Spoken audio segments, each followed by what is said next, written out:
Hi అండి, good morning. Welcome back my channel MRP food. Today recipe వచ్చేసరికి పచ్చి పులుసు అండి. కావాల్సిన పదార్థాలు వచ్చేసరికి ఉల్లిపాయ, పచ్చిమిర్చి, టమాటాలు, ఉప్పు, బెల్లం, జీలకర్ర, వెల్లుల్లిపాయలు, చింతపండు.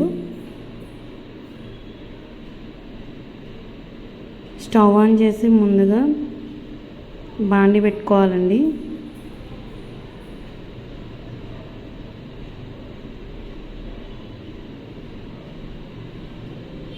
కొత్తగా నేను బిజినెస్ కూడా స్టార్ట్ చేశానండి. Veg and non veg pickles, snacks, chocolates, curry కారమును, పచ్చికారము, పసుపు. రెసిపీ దగ్గరకు వచ్చేసరికి మీకు స్టవ్ మీద ఆన్ చేసి ఒక కడాయి అనేది పెట్టుకోవాలి. 1 టేబుల్ స్పూన్ ఆయిల్ వేస్తే సరిపోతుందండి. అందులో మనకి కారానికి సరిపడా పచ్చిమిర్చి వేసుకొని వేపుకోవాలి.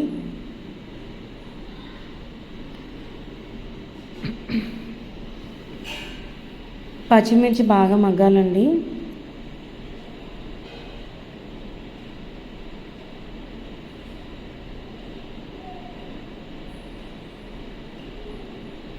పచ్చిమిర్చి మగ్గిన తర్వాత కొంచెం మీకు టమాటాలు వేసుకోవాలి. నేను మీడియం సైజ్ టమాటాలు ఒక 3 వేసుకున్నాను. అవి పచ్చిమిర్చి టమాటాలు మగ్గేంత వరకు మూత పెట్టుకొని సిమ్లో పెట్టుకోవాలండి.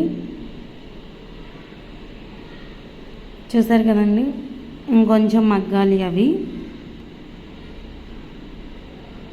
ఇంకొంచెం మగ్గాలి. మళ్ళీ ఒకసారి తిప్పుకొని మళ్ళీ మూత పెట్టుకొని క్లోజ్ చేసుకోవాలి.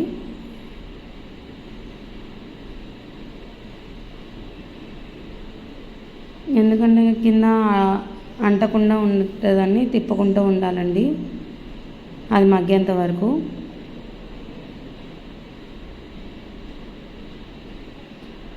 ఇప్పుడు కొంచెం టమాటాలు మగ్గినాయి కాబట్టి వెల్లుల్లిపాయ, జీలకర్ర అనేది వేయాలండి. వెల్లుల్లిపాయ, జీలకర్ర వేసిన తర్వాత 2 మినిట్స్ మగ్గబెట్టేసి స్టవ్ ఆఫ్ చేసుకోవడమేనండి.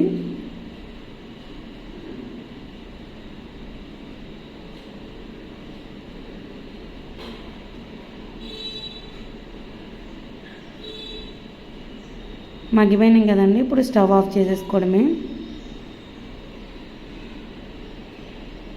వీటిలో కొంచెం ఉప్పు, బెల్లం, తగినంత ఉప్పు వేసుకొని కొంచెం బెల్లం వేసుకొని పప్పు గుత్తి ఉంటుంది కదండి, దాంతో స్మాష్ చేయడమేనండి. చూసారు కదండి, పప్పు గుత్తితో స్మాష్ చేయాలి. ఇలా మెత్తగా అయ్యేంత వరకు చేసిన తర్వాత మనం ఏదైతే ముందు చింతపండు, ఒక పెద్ద సైజు నిమ్మకాయ అంత చింతపండు నానబెట్టుకున్నామో ఆ చింతపండు గుజ్జు అనేది అయితే తీసి మనం అందులో వేసుకోవాలండి, పోసుకోవాలి.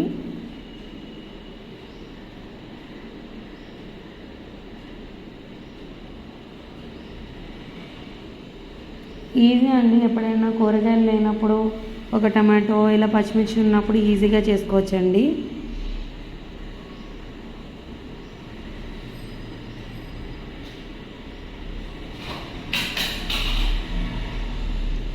చూసారు కదండి, ఇందులో మనం ముందుగా కట్ చేసుకున్న పెద్ద సైజు ఉల్లిపాయలు 2 ఉన్నాయి కదండి, కట్ చేసి పెట్టుకున్నాం. ఆ ఉల్లిపాయలు అనేది వేసేస్తే అయిపోతుందండి.